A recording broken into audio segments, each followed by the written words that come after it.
शक्तीपीठ श्री सप्तशृंगीगड येथील नवरात्र उत्सव व कोजागिरी यात्रा ही दिनांक 22 सप्टेंबर पासून सुरू होत आहे आणि पहिला टप्पा यात्रेचा हा 2 ऑक्टोबर 2025 ला पूर्ण होईल आणि त्यानंतर दिनांक 5 ते 7 या काळामध्ये कोजागिरी उत्सवानुषंगिक पूर्तता सुरू असणार आहे। जिल्हा प्रशासन यांनी विविध स्तरावर घेतलेल्या सभा, देऊ केलेल्या मार्गदर्शक सूचना, त्यासह अध्यक्ष विश्वस्त मंडळ यांनी देऊ केलेले मार्गदर्शक सूचना आणि स्थानिक ग्रामपालिका व व्यापारी संघटनेच्या माध्यमातून केलेले नियोजन या अनुषंगाने नवरात्र उत्सव व कोजागिरी यात्रा ही सातत्याने दरवर्षीप्रमाणे सुरू असणार आहे।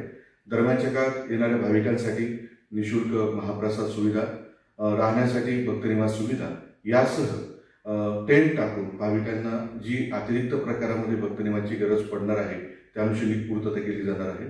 जवळपास 289 कॅमेरे सुरक्षा यंत्रणेवर कार्यरत असणारे 200 स्वयंसेवक जे आपत्ती व्यवस्थापनांतर्गत सकुशल असतील, त्यानंतर 110 जिल्हा आपत्ती व्यवस्थापनाचे स्वयंसेवक यासह जवळपास 1000 या संख्येने पोलीस बंदोबस्त, महाराष्ट्र विद्युत परिवहन मंडळ बंदोबस्त यासह विद्युत विभाग, आरोग्य विभाग, सर्व शासकीय विभाग या यात्रेसाठी कार्यरत असणार आहे। या यात्रेदरम्यान सालाबादप्रमाणे खासगी वाहनांसाठी घाट रस्ता बंद असेल।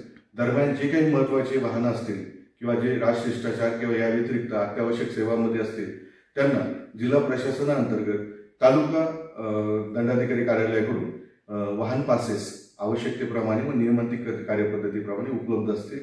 सर्व भाविकांसाठी ह्या दर्शन व्यवस्थेच्या अंतर्गत 24 तास मंदिर सुरू असणार आहे। त्यामुळे भाविकांनी एकाच वेळेस गर्दी करण्याऐवजी टप्प्याटप्प्याने पूर्ण नवरात्रामध्ये आणि कोजागिरी उत्सवात रात्रंदिवस दर्शनाला येण्याचं संधी आहे आणि त्या संधीचा लाभ घ्यावा जेणेकरून गर्दी व्यवस्थापनामध्ये योग्य ते सहकार्य मिळू शकेल।